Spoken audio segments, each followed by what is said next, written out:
Hi, I'm Mark Thomas, and most of you know that I'm running for alderman here in the 44th Ward, and of course, most people know I own the alley stores here. A lot of people wonder why I'm running for alderman, and I have to be frank with you. I was a big supporter of Tom Tunney for many years, and I really think that Tom is still a wonderful man, but I think that Tom did a lot of great things for the community before. However, I've seen a huge change in our community, and I've seen a huge change in our aldermen. And 3 or 4 years ago, I came to a huge disagreement with him over Walmart coming into the community. And I saw that we really had divergent ideas about the future of Lakeview. And I thought Walmart was a horrible fit for the community. In fact, the community thought Walmart was a horrible fit. Sullivan, I believe, voted almost 80% against having Walmart in the community, and Alderman Tunney stood up and said, we're not going to say no to any business in the community. So now we fast forward a little bit, and suddenly I have an incident which many of you saw on YouTube, where I had a state's attorney who bit one of my people, and we went and we had her arrested. And the next thing I know, 6-7 days later, without any kind of notice, without any kind of community meetings, all the streets were closed at Clark Street and Halstead. And after 15 or 20 days of sending emails and begging for relief, and for myself and the community, I mean, this community was devastated economically when these streets were closed down.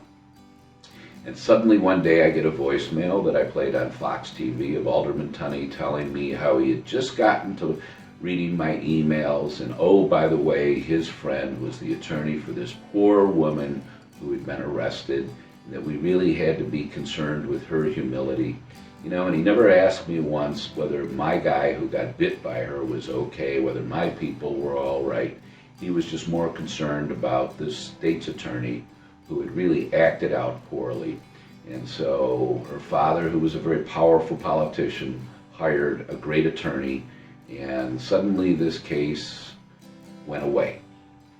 But Anita Alvarez fired her the next day. The Attorney Registration and Disciplinary Committee is currently examining her license. And in fact, I was called by the Inspector General and interviewed about the incident. And the Inspector General, in his biannual report, made comments that Alderman Tunney had done things that were inappropriate to an elected official.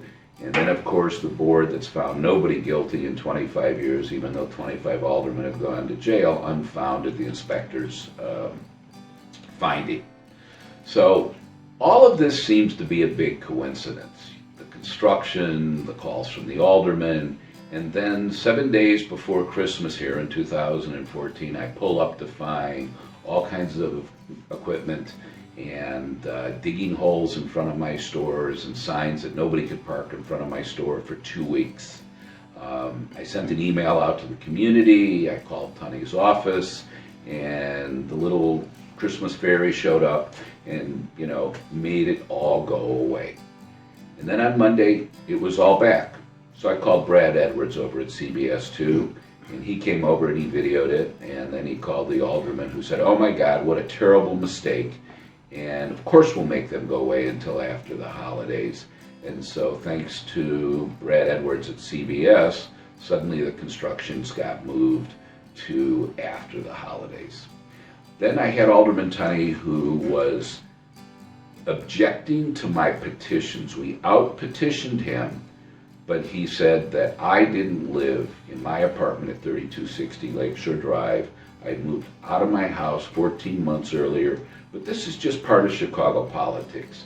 You object, you burn up your competition's money, you hold them off from the big contributors as long as you can, and it's not whether you beat them fairly, it's a game of chess. It's a game of Chicago political chess, and in fact, he knocked off Robin Cook, who's a gay activist in our community, because when they passed the new register online ordinance for this whole state of Illinois, there was one little line at the bottom that said that the aldermen in the city of Chicago now require twice as many signatures to get on there.